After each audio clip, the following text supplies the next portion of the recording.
morning. Ladies, I feel compelled this morning to tell you something. If you're currently in a relationship with a man, or you hope someday to be in a relationship with a handsome fella, well, what I'm going to tell you might be hard to hear, but it's going to hurt me worse than it is you. I need to tell you this. Men are gross sometimes. I can't tell you how many times I've been out with my wife at a restaurant and I have to use the restroom, and so I go into the restroom and I do my business, and then I go over to the sink and I'm washing my hands, and the dude in the urinal next to me flushes and then walks over by the sink, keeps going past the sink, grabs the door handle with his bare, you're guilty, that's why you're going, yeah, no, okay, and goes back to his seat. Listen, I can't tell you how many times I've been in the bathroom washing my hands, and I hear the commode in a stall. You know what dudes do in the commode, what we all do in the bathroom, right? In the toilet. Comes out of the stall, walks over toward the sink, keeps going past it, grabs the door with his bare hands, and goes back to his table. I also can't tell you how many times I've wanted to follow that dude to his table, to his lovely lady sitting there, and go, he didn't wash his hands. It feels like a public service announcement. It needs to be done. I have a friend I was telling you about this the other day, and she said, hey, it's not just dudes, girls do this too. Wow, that was strong. The force is strong with this one. Well, let me ask you a question. Does not washing your hands after using the bathroom and then eating somehow make you a bad person, unworthy of God's love? What's your response to that? First service, they're like, oh no. You guys just laugh. Listen, it might make you sick. And Jesus probably does, in fact, want you to wash your hands after you use the bathroom. We have to teach our boys, when it's time for dinner on Taco Tuesday, when they come in to wash their hands. Otherwise, they go right into that bag of sharp cheddar, shredded cheese without washing their hands. It's important. Jesus wants us to do this. It's really good, but it doesn't make us unworthy of the love of God. Turn in your Bibles to Mark chapter 7. And today we're going to see a story where a group of people have built all kinds of rules in order to please God, or to be perfect and pure, and to keep themselves holy and acceptable before God, including rituals around and rules around washing their hands before they eat. And in the process, they miss God completely. Now, if we're honest, all of us at some point in our life have probably taken on practices and rules and things in addition to what God desires for us to try to measure up. And if we're really, really honest, chances are those things don't make us feel closer to God, do they? And often they actually feel like a lot of work, and they leave us empty and exhausted. We've been in a series for the last several weeks where we're journeying through the Gospel of Mark. And it's been quite a ride, hasn't it? We're learning lots about who Jesus is and what Jesus does and what Jesus invites us to. And really what we're trying to figure out is, what is the heart of God? How do we be informed by the heart of God, by Jesus' words, his teachings, his character, and his actions? And how do those things inform us as we as a community press in and really seek to live in the way of Jesus with the heart of Jesus? Now, we've seen a lot of things in this series so far. Jesus has healed a lot of people. He's cast out impure spirits and demons. He's challenged frequently the religious establishment. He calls his disciples, and as he's going on all of these journeys, he's training them along the way. In Mark 6, we see that Jesus feeds the multitudes. And Jesus travels the whole area over. He's preaching the good news, and he's going to places that good religious folk would never go. And so as Jesus travels and he's teaching and healing and casting out impure spirits, as you might imagine, large crowds begin to form. And by the time we get to Mark chapter 7, Jesus is a little bit like a modern day celebrity. I mean, wherever he goes, huge crowd forms. He cannot get alone, and he struggled to get away for peace and quiet. His reputation precedes him. People hear about him, they see what he does. And by the end of Mark chapter 6, people were so convinced that he was a healer that they were bringing their friends to him, and they didn't even have the expectation that he must say something to heal. They thought, if we can just take our friend to him and touch his garment, we'll be healed. That's pretty impressive, isn't it? The bottom line is Jesus shows up bringing the goodness of God everywhere that he went. And as his popularity with the common people increased and crowds grew, the Pharisees started getting really, really agitated with him, and they confronted him regularly. And as we see in the Gospel of Mark, even earlier in Mark, there's this pattern where the Pharisees, they confront Jesus because he or his disciples didn't behave in a way that they thought was appropriate. He didn't interpret the law the way that they did. And so Jesus, instead of being intimidated by that, he leverages it as an opportunity to, number one, teach the proper way to think about subject X. So they confront him about subject X, and he teaches, well, here's actually the way you're supposed to think about it, but then he also demonstrates God's heart for the people. See, he didn't just talk about God's heart. He didn't just say scriptures. He didn't just give rules and regulations. He demonstrated the heart of God.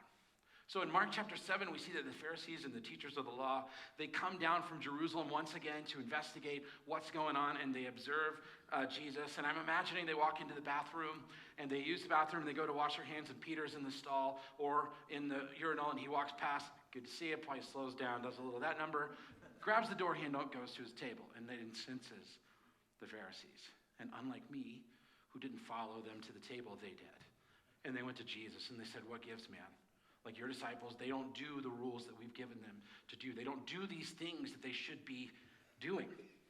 So, what we see here then, the law dictates that priests must do certain things when they come to the table. They must be ceremonially pure. To be considered clean, they have to do these things. And you might remember that in the Old Testament, God had tasked Israel to be this light for all of the nations, to be the model example, to bring the light of God to all of the nations. And you might also know from reading the Old Testament that Israel had a bit of a checkered past with this. They weren't perfect. They made lots of mistakes. They frequently drifted from what God wanted for them. And so a few centuries before this encounter, some people said, you know what? If it's good enough for the priests, and the priests can be pure before God, what if we had everybody follow all of these rules? And in addition, they came up with hundreds of other rules that would help them to do what God asked them to do. And listen, in some ways I can understand that. It's helpful to have guardrails in life, isn't it? I mean, it's helpful to say, this is too far. It's never good to say, how far can I go? It's how far can I stay away from that line? But see, they added in all these other rules to ensure that they were connecting with God, or that they were doing the things that God called them to do. It's like having a rule of don't lust for a woman. That's a really good rule. But then giving 10 extra rules like, well, what you must do if you're around women is you must look down this certain way and walk this certain way. And after a while, those rules aren't good enough. So then what happens? Then you tell women, you must dress in this very specific way so that I don't lust over you. As a matter of fact, if you go to certain parts of the Middle East today, you can see cultures where that actually happens on a regular basis. And if you've ever been a part of a legalistic tradition that prescribes additional rules or extreme adherence to man-made laws, you know that all those additional rules sometimes can be impossible to keep up with, and it can actually keep you from connecting with the God you so desperately want to and need to connect with. So the Pharisees show up on the scene, and they challenge Jesus about it, his disciples. And listen, if you pull back the curtain just a little bit, it's not just about hygiene. They don't really care about that. It's about their ceremonial washings. These are the washings that we do. They had a specific way of doing it. You get the water in your hand, you hold it up, it drips down in your arm, and you lower it back down, and water in that way covers all of your hands. It was a tradition. You had to do it this way, and if you don't do it this way, you're defiled. Defiled means impure, dirty, not okay. Let's pick it up in verse 6. So this is Jesus speaking. What does he say? He replied, Isaiah was right when he prophesied about you, talking to the Pharisees. As it is written, he calls them hypocrites, by the way. These people honor me with their lips, but their hearts are far from me. They worship me in vain. Their teachings are merely human rules. You've let go of the commandments of God and are holding on to human traditions. Ouch. That would not be fun to hear, right? See, he calls them hypocrites. What are hypocrites? They're actors. They're mask wearers. They put on the illusion of having it all together, of doing all the right things. We see stories in the scriptures of people standing on the street corners and loudly praying and giving their money into the tithe and all of these sorts of things to externally look really good. And maybe some of them even legitimately thought that the things that they were doing caused them to be pure. But what did Jesus say? Their hearts were far from him. He said their worship was in vain. Their teaching was merely human rules. And I can only imagine how much it must have agitated the Pharisees to hear this. So Jesus goes on to give an example, saying that you could have money that you should give to your parents to take care of your parents. But you could say, you know what I'm going to do? I'm going to give that, or I'm going to set it aside for God. And in that way, you don't have to give it to your parents. And Jesus reminded them the command to honor your father and your mother. And he said, you created these rules in a way to get out of following the words of God himself. Well, why was Jesus so worked up about this? I want you to pay really close attention, because I think you can be so focused on following rules and regulations that make you appear to be pure before God. And you can do all of that and completely miss having a real relationship with God. That's kind of scary. Like, you can do all the right things. You can go to church all the time. You can go to all the Bible studies. You can pray the prayers. You can do all that sort of stuff. And it reminds me of the scriptures where people said, Lord, we cast out demons in your name. We healed in your name. And Jesus said, that's really nice and all, but we never hung out. I didn't even know you, so walk away. Fascinating. So the thing is, living in a system like that always puts yourself and sometimes other people in bondage. It always leads to dehumanizing people, but worst of all, it completely misses the heart of God.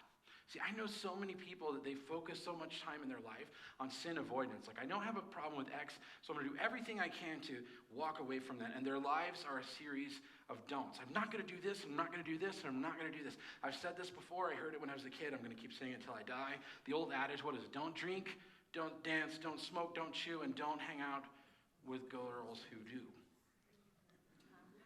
And then it's a life that's a slave to what not to do. It's one thing to say all the right things, to do all the right things, to do your best to live in the way of Jesus. But as Rodney Pennington pointed out so helpfully a few months ago, you can do all these things to emulate living in the way of Jesus, but you can't fake living with the heart of Jesus. See, the Pharisees, they taught this faith of rules and regulations. You just do this and you measure up. You do this and measure up. You do this and you stay pure. And so they confront Jesus about, why don't your disciples follow these rules and regulations? And so Jesus calls them out on it and leverages it as an opportunity to reframe the message, to say, I hear what you're saying, and here's what I have to say about this. That rules should always serve this relationship, not the other way around. See, the Pharisees were so consumed with doing things proper and staying clean and staying out of the dirt and staying away from the wrong kinds of people. And if they thought, if I avoid these people, if I avoid the dirt, if I avoid unclean things, I therefore will not be unclean. The problem is, in their system, God's heart for human contact was completely lost. And I think it's important that we know, in God's economy, relationship is greater than rules. The scriptures point us to a relationship with God. But when we add all these peripheral things to it, the rules become more important than relationship. See, the Pharisees believed that external things defiled them, that is, kept them from being pure before God. And so they engaged in this religious system of avoidance, but Jesus flipped that thinking on its head. Look at verse 14. Again, Jesus called the crowd to him, and he said, listen to me, everyone, and understand this. That tells me that's probably pretty important, and we should listen and understand. Verse 15, nothing outside a person can defile them by going into them. Rather, it's what comes out of a person that defiles them. See, this is completely against what the Pharisees taught with all their extra rules. They thought if you just come into contact with an unclean thing, you become unclean. But Jesus said, no. You can avoid all those things. You can follow all those rules, but your hearts are unclean. See, you might be dead as a doornail. At one point, he calls them whitewashed tombs, saying that externally, you've painted the tomb, and it looks beautiful, but the inside still smells like death. And he said it's what comes out of the heart that makes someone defiled. Verse 20. He went on, what comes out of a person is what defiles them. And then he gives this list of what defiles us, of the symptoms or the sort of external things that are happening as a result of a corrupt heart. He says, for it's from within, out of a person's heart, that evil thoughts come. Sexual immorality, theft, murder, adultery, greed, malice, deceit, lewdness, envy, slander, arrogance, and folly. All these evils come from inside and defile a person. Imagine being a rule follower. How many of you would say you're a rule follower? Lots of people in this room. And when you're forced to not follow the rules, you self-destruct, right? Yes. Imagine being a rule follower trying to appear good and pure and do all these perfect kind of things to avoid your heart becoming contaminated. And then Jesus sort of showing up and points out the fact that all those things that you're trying to avoid come from inside, not from out there. Now, I know what some of you are thinking. You're thinking, well, can't external things impact our heart? Can't they change the way that we think? Well, absolutely. Of course they can. It's been said that you're the sum of the 5 people you spend the most time with. There's some truth to that. But here's the thing. Some of us are so focused, though, on avoiding what we let in that we strip our lives of real human interaction with people who desperately need to touch the garment of the Savior. I mean, we do what it takes to stay away from things that could harm us in any way. But here's what I want us to know. A corrupt heart is a heart that isn't fully surrendered to the lordship of Jesus. A corrupt heart, that inside, that thing, a defiled heart, is a heart that isn't fully surrendered to the lordship of Jesus. Now, I'm not talking about surrendered like there's a gun to your head, you must surrender. I'm talking about understanding who Jesus is and what he does and what he invites us to prompts a surrender. It's not a you must surrender, although we should. It's because of who Jesus is. And because of what he does, it's what he invites. See, surrender is the inevitable byproduct of following wholeheartedly after Jesus. See, surrendering our hearts to Jesus. Years ago, my early 20s, I was a good little Baptist boy and was doing lots of things, trying to put my name out for the kingdom. But the thing is, I was in a system that gave us a lot of rules. Like, you can't do this. It was that don't drink, don't dance, don't smoke, don't chew kind of thing. And so I was very convicted about that because you'd constantly hear sermons about what not to do. And some churches, by the way, are known more about what they're against than what they're for. Thank God South is not that kind of church. We're for Jesus. I'm pro-Jesus. Anybody else? Yeah, thank you. Okay. So I felt really convicted and sort of thought, well, you can't listen to secular music. You can't watch rated R movies. You can't go to Disney. You can't do all these sorts of things. And I had these CDs that I really liked. They were secular CDs, and I really liked them. But I felt so convicted. I'm like, I must get rid of these things. I remember doing an event one time in a church. It was a Friday night event, and they had a casket, and they had all the kids bring their records and their CDs and all this sort of stuff. And then they went back and prayed, and my band and I went through the casket and took stuff out. Not really. I'm just kidding. I'm just kidding. That would have been a great idea. But anyway. So I had this great plan. Like, here's what I'm going to do.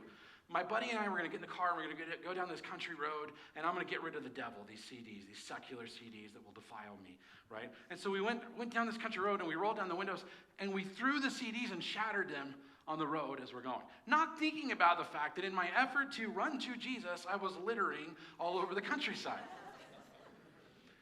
Maybe you've done that. You set those weird rules in place. And here, I don't know about you, but here's what happened for me. Within a couple of weeks, I started going, I really like Nirvana. I mean, so I'd go back to Walmart and I'd buy the CD all over again and go through that cycle. And then I would litter again in this sort of effort to purge my life. Fast forward 3 or 4 years, and I ended up going on staff at this church. And there was a guy on staff who listened to secular music with pagans such as U2 and Coldplay and the Beatles, and he sometimes watched a rated R movie, and every now and then he had a beer. And occasionally he would smoke a cigar. And so for me, good little Baptist boy trying to please the Lord, I'm going, holy cow, you can't be doing that and walk with Jesus.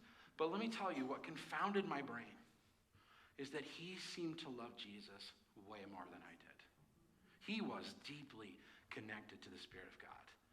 And that was a big turning point in my life of going, this doesn't compute because I'm doing all the rules and I don't feel like I'm connecting with God. And here's this person who's doing some things that I was told you're not allowed to do, and he's connecting with God deeply. He cared for people so far from God. He was an amazing and is an amazing person. Listen, hear me. I'm not advocating for you to walk out of this room today and say, well, the pastor said I can do whatever I want, so it's time to go party Grand Central. I'm not saying that. The Apostle Paul tells us we can do lots of things, but they're not beneficial for us. My point is simply to say that Jesus is saying that you can do all of the right things and still have a heart that's far from God. Are you with me? See, Jesus shows us by our words that we can play the part, we can go through the motions, our hearts can be absolutely far from God, and that's the contrast we see between Jesus and the Pharisees. And I love that the beginning of the chapter is about the Pharisees, and throughout it, we see who Jesus is and what he does, and so much about the heart of God. And I would be shocked if we did an honest look at our lives, if most of us in here didn't fall victim to that other way of thinking at some point in our life. And that list of things that he gave, things that might come out of a defiled heart, I would guess that most of us could spot one or two or maybe three of things on that list that come up on a regular basis. And you know what that is? It's a symptom of a heart that's not fully surrendered to the lordship of Jesus. That's the whole issue. You can externally look really good and have a heart that's far from God. Now, what I want to do is just cut to prayer and call it a day.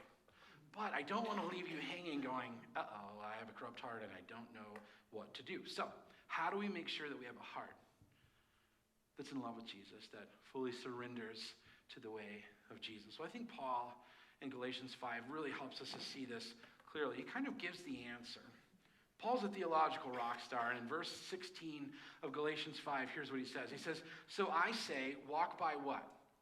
The Spirit, and you will not gratify the desires of the flesh, for the flesh desires what is contrary to the Spirit, and the Spirit what is contrary to the flesh. They are in conflict with one another, so that you're not able to do what you want. He's sort of saying that the flesh seeks outward approval.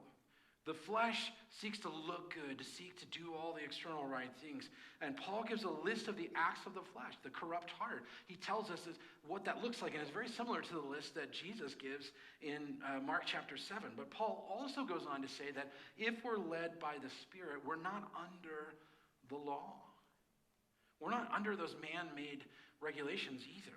And then he explains what it looks like to be clean from the inside out, to live a life that really is surrendered to the lordship of Jesus. And I want to read this together. The fruit of the Spirit is what? Read this with me.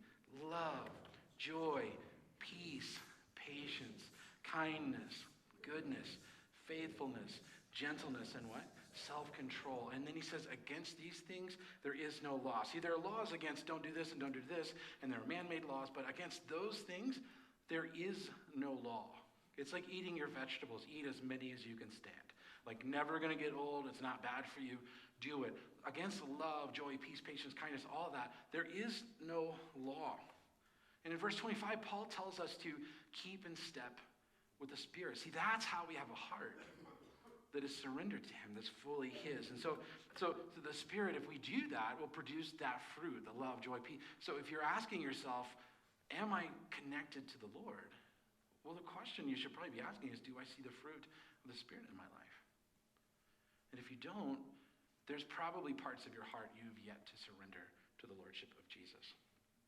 So the Pharisees, they contend that being unclean came from external things. Jesus showed that a life in step with the Spirit, that following after God, Jesus sort of models what this looks like. He teaches about it, and then he turns and he does it. And so the story shifts a little bit at this point in the story. But Jesus leaves that area and he goes up north to a place called Tyre. Now, Tyre is a city way up on the Mediterranean coast, right on the Mediterranean. It's a coastal town. And I will tell you, with all the snow and stuff that we have had, I wouldn't mind going to Tyre. I just want to get to a beach where it's warm. I'm tired of the snow, all that sort of thing. But here's the thing, though. Tyre was known as a pagan area. It was a region that was filled with people who did not know God. They did not follow God. They didn't care about the rules. That wasn't even in their ethos at the time.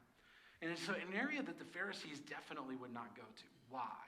Well, you guessed it, because it would make them what? Unclean. It was filled with Gentiles. It was filled with pagans. And they believed they couldn't even go there and touch the soil, that the soil itself was unclean. But I think it's so beautiful that after the first part of this, where the Pharisees confront Jesus, and Jesus flips the script a little bit, then we see his behavior. He goes right into the heart of unclean territory. Isn't that amazing? See, and then he goes there, and he goes into this house to sort of get away. But remember, there are all these people that know who he is, and they've heard rumors, and they've seen his healings and heard his teaching. And so this woman boldly comes to him. And she's a Syrophoenician woman, meaning she's a Gentile, someone the Pharisees wouldn't be caught dead with. Why? Because she would be considered unclean. Are you getting a pattern here?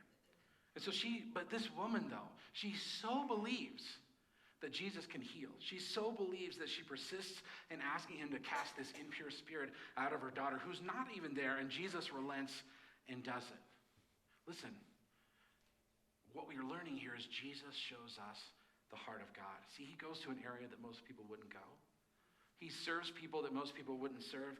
And as we see time and time again, he responds to the faith of this woman by restoring her daughter to wholeness. But what I want to do with the remaining few minutes we have together is to look at the last account in Mark 7. And it's a really beautiful part of the story.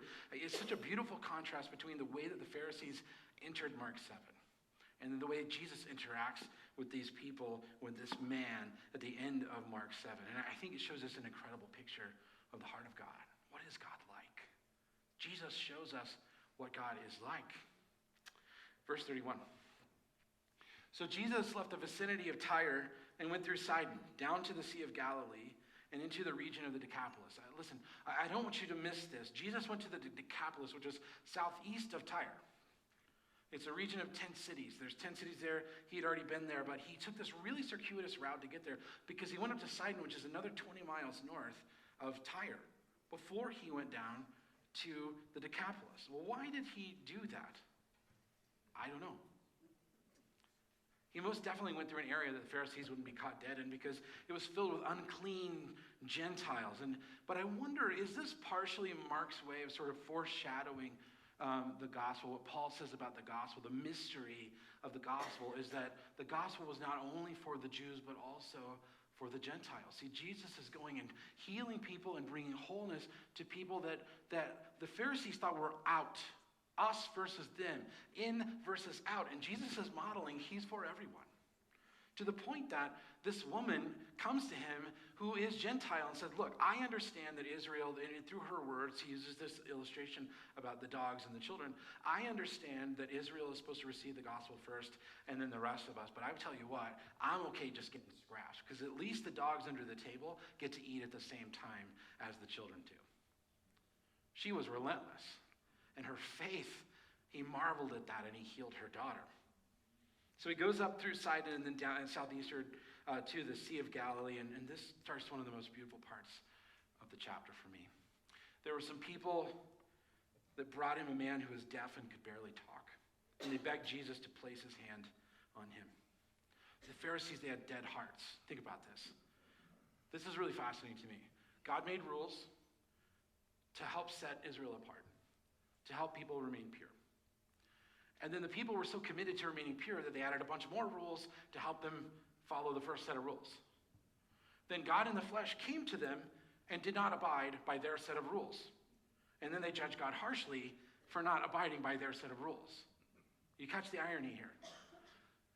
They were so focused on rules that they missed the God incarnate right in front of their eyes. Yet Jesus goes into Gentile territory, unclean territory, people who didn't have the script. They didn't know all of the stuff that all these other people did, and they embraced him because they saw who he was and what he did. And if we can honestly take a look at who Jesus is and what he does, surrender of our hearts is easy because it's the natural overflow of seeing Jesus for who he is. Imagine people who loved you so much that when you were sick, they drug you to the feet of Jesus. Or imagine people who were so committed to believing that he was a healer that they drug you to the feet of Jesus. See, they so believed that Jesus could heal that these people brought this man to the feet of Jesus. And the man, for whatever reason, had become deaf, and he had a speech impediment that was so severe that you couldn't understand what he was trying to say. And imagine, I try to put myself in the shoes of this and just sort of put myself in that scene as if it were a movie. And I think, what kind of quality of life did this man have? The religious folk didn't come out and associate with him. If they did, it might have been to judge him, to condemn him, to say, well, it's probably his sin that's caused him to be like this, or maybe his parents' sin, but he wasn't touched lovingly. He would have been blamed. Yet what we see out of Jesus, who shows us the heart of God, is a twist in this story that is so incredibly intimate, and it's such a marvelous glimpse of the heart of Jesus we seek to be like. In verse 33, it says, after they took him aside, so Jesus takes him aside. There's this whole crowd there, takes him aside, puts his fingers into the man's ears. And then he spits and he touches the man's tongue. See, the man is pushed through the crowds. His friends are taking him where Jesus could have simply spoken a word and healed this man. But no. Something different happens. Something incredible happens. Do not miss this. This is the heart of this story. Listen, notice, Jesus took him, what? Aside. I would bet that this man had been taken aside many times for being in the way, maybe smacked around, whatever. Yet in a deeply personal demonstration of who Jesus is and therefore who God is and what God is like, he takes the man aside. And I have to say, in the weeks that I've been studying this verse has gripped me. I mean, thank God we have a Savior who's deeply intimate, who's deeply personal, who pulls us aside and meets us in our infirmities, and who isn't just out there and cold and distant and judging, and who, unlike the Pharisees, gets dirty on our behalf. See, Jesus puts his fingers in this man's ears, and he spit, and he touched the man's tongue. Spit on spit. That's pretty intimate, isn't it? That's pretty personal. Especially when it's someone you don't know. See, this was the epitome, though. Listen, this was the epitome of doing something that if you followed the rules of the Pharisees would make you deeply unclean. I don't know if there's something coming back from that, because that's pretty nasty. You don't do that. That's not something that you do. But for Jesus, it was deeply, deeply personal. And for us as spectators, 2,000 years later, it's deeply, deeply beautiful. Verse 34, he looked up to heaven and with a deep sigh said to him, Ephphatha, which means be opened. And at this, the man's ears were opened and his tongue was loosened and he began to speak plainly. Jesus commanded them not to tell anyone. But the more he did so, the more they kept talking about it. This seems to happen over and over. Jesus does something like really wicked awesome and then says, don't tell anybody. And they're like, yeah, okay, so anyway, you're never going to believe what this guy did, right? That's exactly what just happened. The people were overwhelmed with amazement. They said this, he does everything well. He has done everything well. He even makes the deaf hear and the mute speak. Wow. So Jesus is in a Gentile area, getting dirty, sharing spit. And I love how it says, with a deep sigh.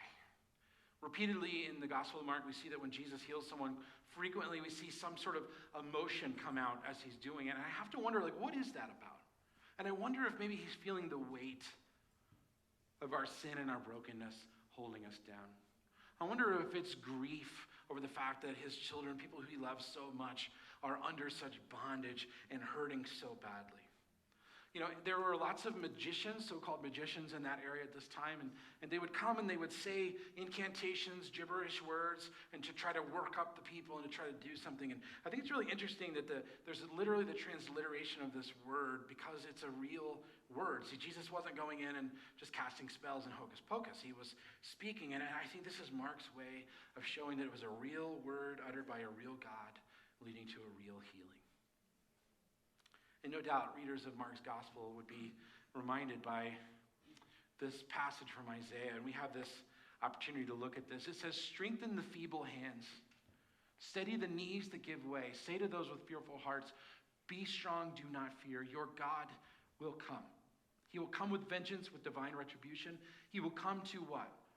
Save you. And listen, then will the eyes of the blind be opened and the ears of the deaf unstopped. Hundreds of years before Jesus came, Isaiah shows us what the kingdom of God looks like. He shows us Jesus' divine agenda. And then Jesus shows up on the scene and goes to the most unlikely of places and heals the most unlikely of persons, exactly as it says in Isaiah 35, verse 5. The ears of the deaf unstopped, and the crowd was surprised and delighted that Jesus healed him. And it's such a beautiful picture of the heart of God. See, Jesus pulled him aside out of the crowd. He could have just spoke a word. They could have just touched his garment. No, Jesus got down and dirty with this guy. He touched him. He spit. He shared saliva. And touch was so important because if Jesus had said, well, be healed, the guy never could hear that. He'd see his lips moving, but he wouldn't know what he said. He didn't experience the power of that. Jesus went beyond expectation to touch. And beyond that to intimacy of sharing saliva deeply personal, deeply intimate. So in Mark 7, we see this crazy contrast where the first part is the Pharisees with their rules and regulations trying to help them look pure, to appear to be righteous, and all these sorts of things. And I've spent some time this week chewing on some words that describe this encounter of the Pharisees. The way of the Pharisees, words like rules, and regulations, and oppression, and stress, and emptiness, and bondage, and corrupt hearts. I don't know about you, but I feel stressed just looking at those words. That's the way of man-made rules and regulations. That does not reflect the heart of the Father. But I've also spent some time thinking of words that describe Jesus' encounter with this man. So the way of the Pharisees and then the way of Jesus. And it's words like ear and tongue and dirt and spit and touch and intimacy, compassion, freedom. Just look at those words. Very earthy, aren't they? They're very human. They're very relational. Remember earlier I said relationship is greater than rules. And Jesus modeled this so incredibly well. And I guess the question I would ask is, which set of words more closely resonates with the type of king and God that you want to serve? I don't know about you, but for me it's that. I want you to listen to me. If you're here this morning and you believe that you're unlovable, that what you've done keeps God at bay from you, that you're not worthy of the love and affection of Jesus, you need to know that Jesus, just like he did in going to Tyre and Sidon and down to the Decapolis, he goes out of his way to meet you. He's ready and willing to forgive you and to meet with you and so much more. And listen, I think it's no mistake if that's you that you're here this morning. The Spirit of God is talking to your heart. You might be here this morning and you're trapped in trying to do all kinds of things to measure up, and you realize your heart isn't with him. Maybe you've gone through all the motions, you did all the Bible studies, you said all the right things, you gave the big checks, you did all these kind of things, but you realize that your heart is not fully surrendered to the heart of Jesus and to the lordship of Jesus. Listen, you just need to know that you can just simply run to the heart of the Father and let go of those things. And just have a real relationship. He just wants intimacy with you. You might be here this morning and you have a friend or a spouse or a family member who's just broken. And maybe they've even given up on pursuing the heart of the Father. Maybe this person desperately needs an encounter with Jesus. Maybe their heart is hardened for some reason. Maybe their heart is broken. Maybe they've given up asking Jesus to bring them freedom. Listen to me. The scriptures over and over honor the faith of those who bring their friends to Jesus. And I just want to say, whether that's your spouse or your friend or your family member, do not give up. I plead with you.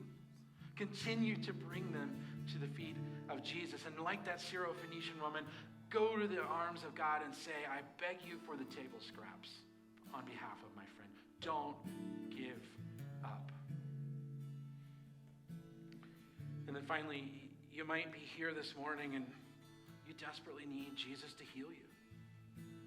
You need him to set you free. Jesus still heals today. Did you know that? This isn't just some account we read in lifeless pages made from wood. This is the story of the living God intersecting with humanity, and he still intersects with humanity today.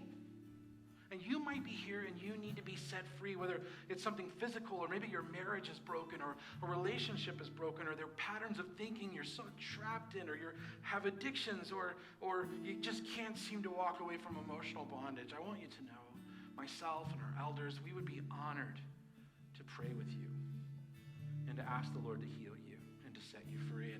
And I don't know how he chooses to do that. Sometimes it's instant and miraculous. That's really cool. Sometimes he uses doctors or therapists or whatever his good plan is.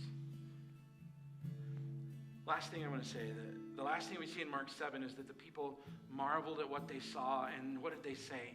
He does all things well. And the Pharisees, the contrast is so stark. They judged people who didn't do things well, didn't they? If you didn't measure up, man, they judged you. They tried to do things well according to their tradition, but their heart was not in step with the Spirit. But rest assured, Jesus does all things well. Listen, Jesus does all things well. He shows us what God is like well. He goes beyond man-made boundaries and expectations to come to us. He pulls us aside and meets us where we are. And he shows us exactly what he wants his kingdom to look like. People moving back toward wholeness, relationships being moved back to wholeness, and ultimately all of creation achieving shalom. And humans living out the fruit of the Spirit: love, joy, peace, patience, kindness, goodness, faithfulness, gentleness, and self-control. That is the way of Jesus, and Jesus gets what he wants. And I want you to know, I have no doubt that he's here, that he's in charge, that his kingdom is breaking forth in this room, in this moment, and in this church, in this season that we're in, and in this city that God has strategically placed us in, and around the world, and in all of creation, the kingdom of God is breaking forth. And we get to be on board for the ride. And so my question is this: what is Jesus asking you for? Your money, your time, your attention? Maybe. But I think the most important thing that Jesus wants is your heart fully surrendered to him. All that other stuff will come. Listen, surrender isn't I'm forcing you to do this thing. It's a response to who Jesus is and what he does. And so remember, it's out of the heart that we connect with God, and it's out of the heart in step with the Spirit that leads to transformation. Aaron's going to sing a beautiful song. See, it's not about rules and regulations. It's about the one that we serve. He is it. He is all. He is everything. And so as the team sings, would you just sit and just let the Spirit of God wash over you and show you if there are parts of your heart that are not fully surrendered? If there are things that you need to talk about with God, would you just use this time to let these words sink over you, wash over you, and respond to the Lord between